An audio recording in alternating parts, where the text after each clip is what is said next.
Dear students, welcome to today's session. Today's topic for discussion is all about Board of Directors. As you all know, in the first unit itself, we have discussed the roles and responsibilities of a Board of Directors. How important their role, how pivotal their role in the corporate governance structure is. So, they protect the interest of the company's investor.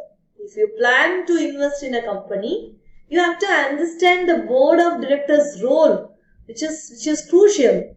Yeah. So here in this session, we are going to know more about their roles, responsibilities, appointment, remuneration. The board of directors, they are essentially part of the corporate's governing body.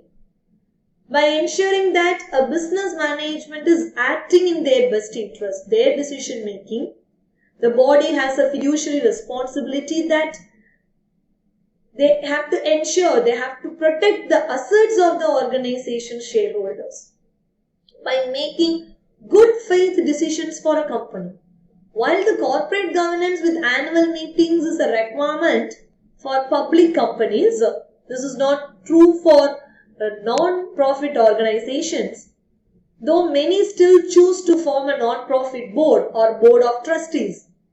But an advisory board, which is always common in an organization, where a group of business experts, they are explicitly selected by the management team or the CEO. And the board of directors should hold regular board meetings to make critical decisions on a company's policy, hiring and compensation. Created by the law, collaboratively they make decision about the company's policy.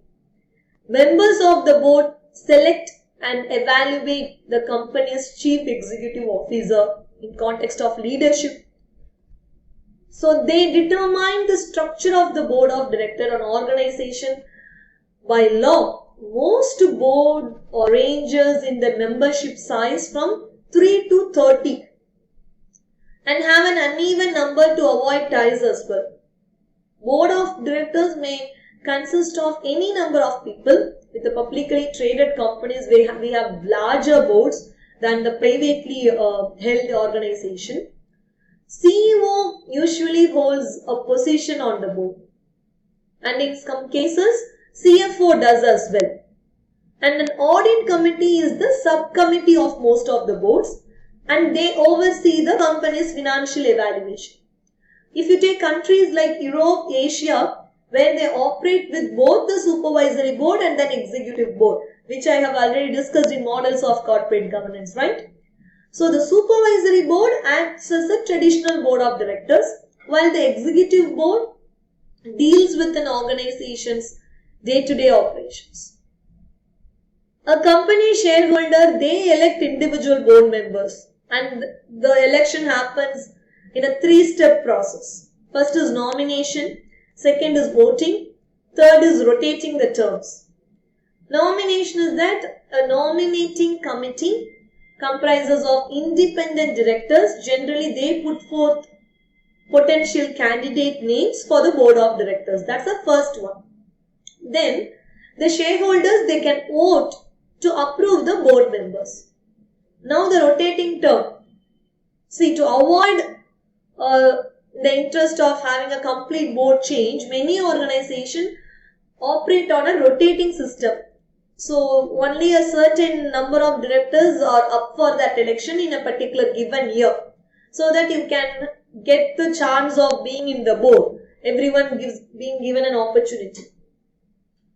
And board members can be removed through a proxy statement or through a voting process during a general meeting. But it can be difficult, as many of them have contracts that specify a large payout if removed. So reasons for removal should include conducting transactions that should be considered as a conflict of interest or abusing directorial authority. So this is the way the appointment of board of directors is. As you all know, board is a very dynamic as well as complex business setting in which the stakeholders' expectations and their demands for board attention are expanding. See, during this pandemic period, the challenges of operating in an uncertain environment for the companies was very much tough. Companies, they have faced pressure on multiple fronts, including resistance to returning to in-person work in a highly competitive talent market, supply chain bottlenecks, inflation, and then the potential for a global and national economic slowdown. And there was an increasing number of cyber attacks, unusual climatic events. So, all in an atmosphere of heightened scrutiny of board oversight. So, ensuring that directors are well positioned to satisfy their oversight responsibility.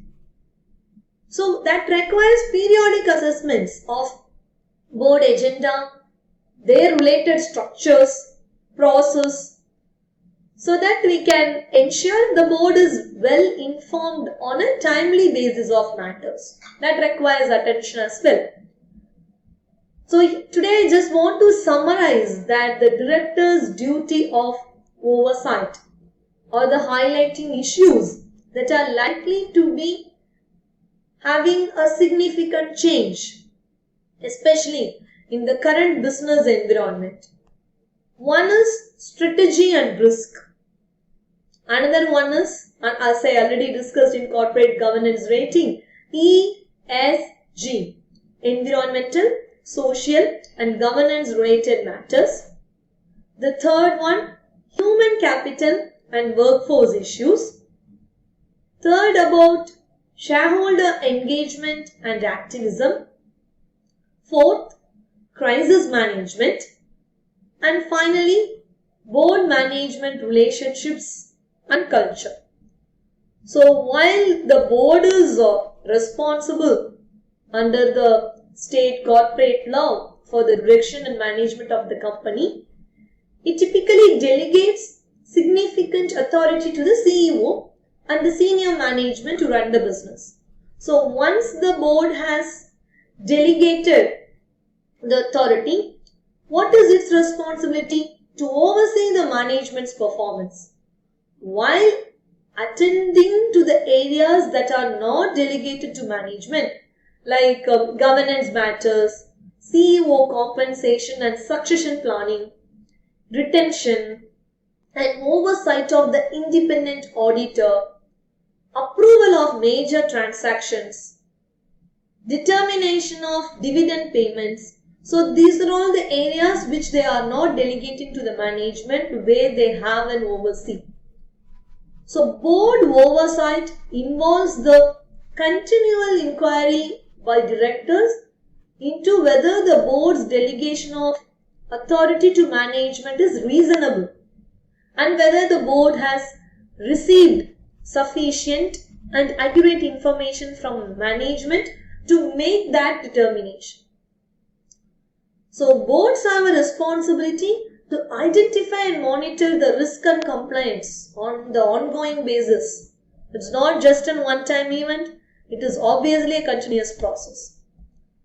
As I already mentioned, boards should evaluate whether they are appropriately structured for the risk and compliance oversight. They have to review periodically.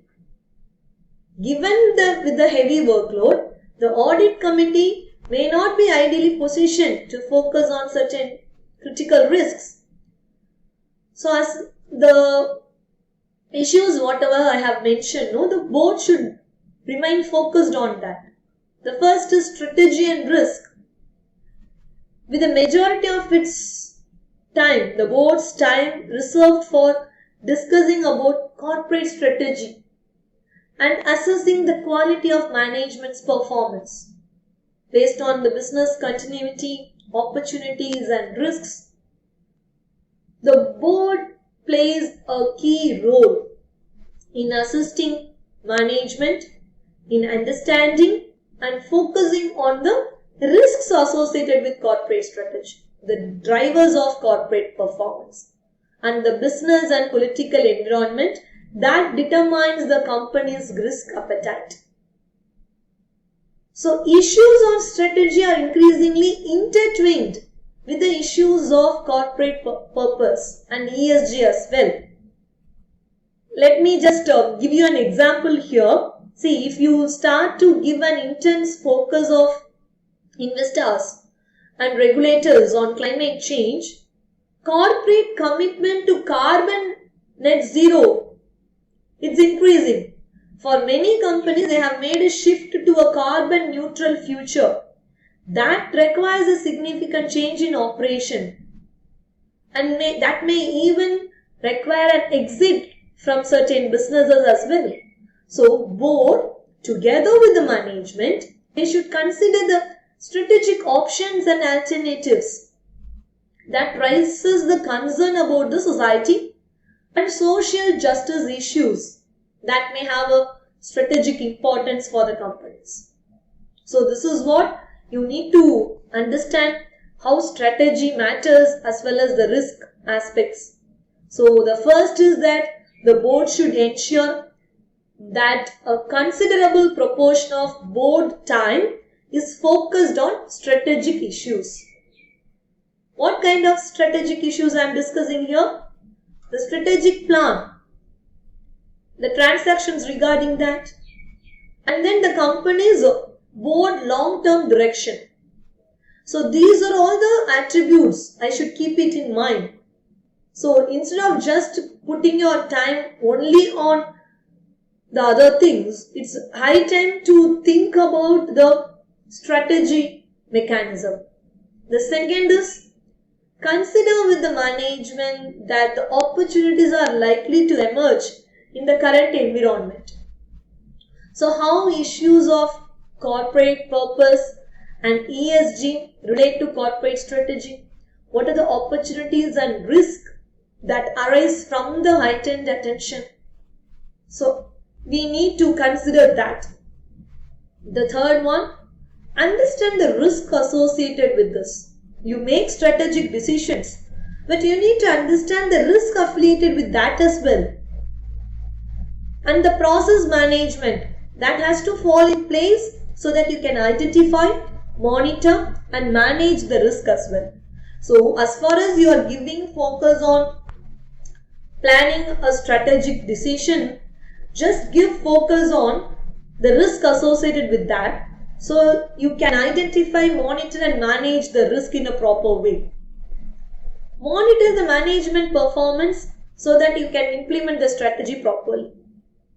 Consider whether the board has clearly delegated to the committee the responsibility to assist in any mission critical risks. So ensure the board and the committee agendas, minutes, meeting materials, whichever that reflect discussions of risk and compliance issues related to ongoing oversight, periodic reviews and other special situations. This is very important when you discuss about strategy and risk. So, one of the crucial jobs of the board is to keep the firm on its feet during a crisis. It also includes policy formation, corporate decision making, the firm's overall management and law abidance. Adding to that, you should note them that the firm should be on its feet during the crisis situation. And they are also allowed to be answerable among the concerned parties. So it is an elected panel, as I said, in a company. The board is an elected panel because they are representing the company shareholders, and they include high-level corporate position holders. The board's composition differs as per organization.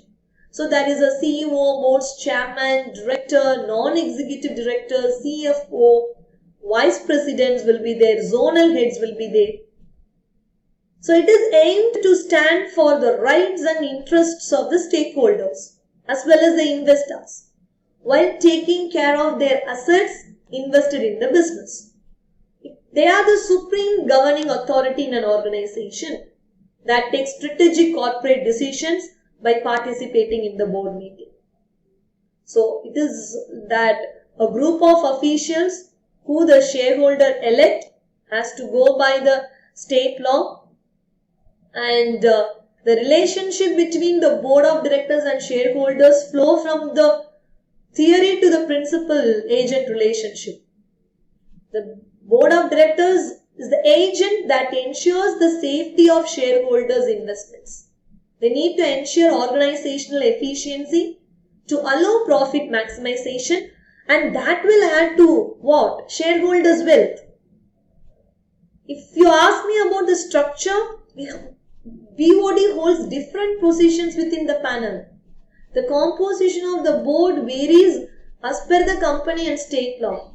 I'll give you this example. Amazon board of directors contains some official positions like chairman, director, CFO, and segment-wise CEOs and VPs. Board size is limited by a company because they have to specify the minimum and maximum limit as per articles of association. So organizations commonly they have 3 to 31, and there are some designations as part of the board which I want you to know. First is chairman. Chairman leads the board, heads the committee and the board meeting. The board of directors votes and elects the chairperson. Usually, the company's chief executive officer is the chairman. Usually. But as I already discussed in our previous sessions, it's better to have CEO and the chairperson as two different individuals. Managing director, there are usually no restrictions on the number of directors in a corporation by law, management directors. Amazon, they had many directors overlooking some distinct segment. A managing director is an individual. They are again elected by the company's executive directors so that they can manage, guide, oversee the business function. What is the role of an executive director in the board? They take active participation in the company's management, business operations, sales, finance. So being the company employee, an executive director is a part of the board, and even he gets a salary for the company. So he represents the cause of the company. Non-executive director doesn't belong to the organization, but he is part of the board. They present an objective as a third person's perspective. They provide critical opinion and advice by charging a certain fee, and again they give voice to the stakeholders outside the firm. Other designations, as I said, VPs, treasurers, zonal heads, vigilance chief, audit chief, or some other designations which are quite common in the board. And in non-profit and private companies, as you see, usually they appoint the board members from among the owner or family members of them, and the executives as well. And for non-profit, as you all know, the trustee board is quite common. So these are all the ways in which the structure of the board. What are the roles and responsibilities? It is towards the company stakeholder.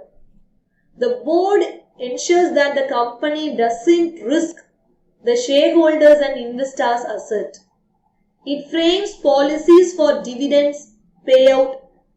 They present their perspective towards the organization. So it builds the company's foundation by framing its vision, purpose and mission as well. The board ensures that the executive board of the company is working as per the organizational goals and plans. Company executives, they hold answerable to the board, and they have to act in the best interest of the firm and its stakeholders. As I already mentioned, the board of directors ensure the feet of the firm, especially during the crisis situation. They are held responsible to take strategic decisions during the mergers and acquisition. They also vote and elect the company chief executive. They can also sack a CEO who is bringing problems to the firm. And it also ascertains the compensation for the organization's top officials. They even amend and approve the company's annual budget.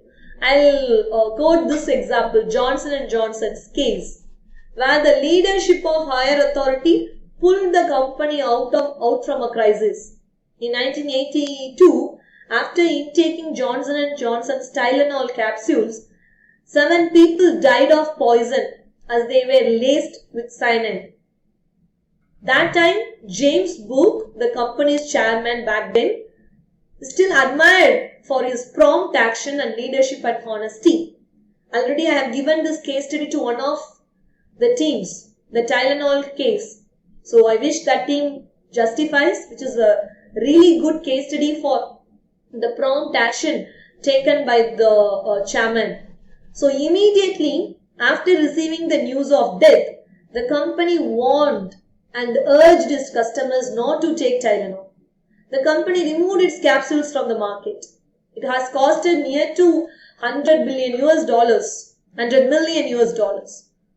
A year later, then they bounced back, and in the $1.2 billion drug market, Tylenol shares had fallen from $7 to $37.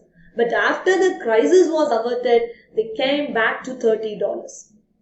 Of course, you face a crisis situation, you come under a chaotic environment, but how well you bounce back matters more. So in this case of Johnson & Johnson, James Book has been applauded for his prompt action, leadership and good decision as well. So this is about how the board of directors' roles and responsibilities are. Now I want to discuss on this particular context of board. What makes great boards great? As you see, after several corporate downfall of misgovernance in the wake of the meltdowns of companies like Enron, Tyco, WorldCom, so enormous amount of attention has been focused on the company's board, where the directors are asleep at the wheel. Are they simply incompetent? So the business disasters have happened. From there, everyone started to think how you can make a great board. See, regular meeting attendance is considered as the hallmark of the conscientious director. It matters a lot, and still a shareholder activist has commented some big names on the board barely show up due to other commitments, but when they show, they are not prepared. Some WorldCom directors, they were more than on 10 boards. So how will they be prepared? Recent list of Fortune, the most admired US companies, it has revealed there is no difference in the attendance records of board members of the most and the least admired companies. Data from the corporate library, from other governance website has shown the same acceptable attendance records at both kinds of the companies. Good attendance is important for individual board members, but it alone doesn't seem to have an impact on whether the companies are successful. So when you set attendance as a benchmark, it's not just about coming and attending the meeting, how well you are contributing to the meeting, how well you are prepared for the meeting. Next is equity involvement. Board members are assumed to be more vigilant if they hold big chunks of the company's stock. But as per the data, it suggests that this measure by itself separates good boards from bad either. So most admired companies who have less than $1 lakh of equity, whereas all board members of the least admired company have substantial equity stakes. Then the board members' skills matter. See, it's certainly true that many board members have their jobs because they are famous, they are rich, well connected, anything but financially literate. So with regard to board member skills, the board members, they have been frequently questioned in terms of their financial literacy. Many board members have their jobs because they are famous, they are rich, they are well connected. They have the training and the smart way of detecting the problem. Somehow they fail to do their jobs anyway. I'll quote one example. Kmart, they had 6 current the recent CEOs on its board. And then they have a well-known retail analyst, a top-tier CEO. Despite all those things, they are lagging in having a great board as well. So even in Enron's downfall, disastrously, there is a complex financial scheme. No corporation could have had more appropriate financial competencies and experience in the board as Enron. The list includes former Stanford Dean, who is an accounting professor, former CEO of an insurance company, former CEO of an international bank, a hedge fund manager, an Asian financier, an economist who is the former head of US government's commodity future trading commission. So when you look at this, the board is highly competent, skillful one. Yet members of this board have claimed to have been confused by the Enron's financial transaction. So board skill, just not the alone, can't tell about the board's success as well. See, good governance advocates and stock exchange heavyweights have argued that board with too many insiders are less clean and less accountable. In Tyco's case, Tyco's confusing spiral of acquisitions and the apparent self-leading of CEO, all these things are the reasons for their corporate misgovernance. Another area where the good companies don't necessarily conform to the advice of good governance advocates are that executive sessions, which give the board the chance to evaluate their CEOs without interference. Executive sessions can also be coupled with a designated lead director. You know GE, General Electric, the most admired company in the country. They didn't allow executive sessions in Jack Welch period. Ken Langone, who has served on the board of both GE and the Home Depot, Jack will give you all the time in the world to raise any issue you want, but he wants to be there during the discussion. GE is not alone. Many good boards never ever have meetings that exclude the CEO. You try to have meetings without the CEO. That's one sort of a way to have some board discussions as well. This is a safeguarding point. Another supposed safeguard point of good governance is auditing and compensation committees. Yeah. So here 99% the public company board have audit committees and 91% have compensation committees, but yet accounting scandals still penetrating into the governance structure. If you follow good governance regulatory recipes, it doesn't produce good board, then the key is not structural, it's social. The more you involve, the more value addition you create into the board. May or may not follow every recommendation in the good governance, but what distinguishes an exemplary board is that they are robust, they are effective with their social system. Thank you students for listening to today's session.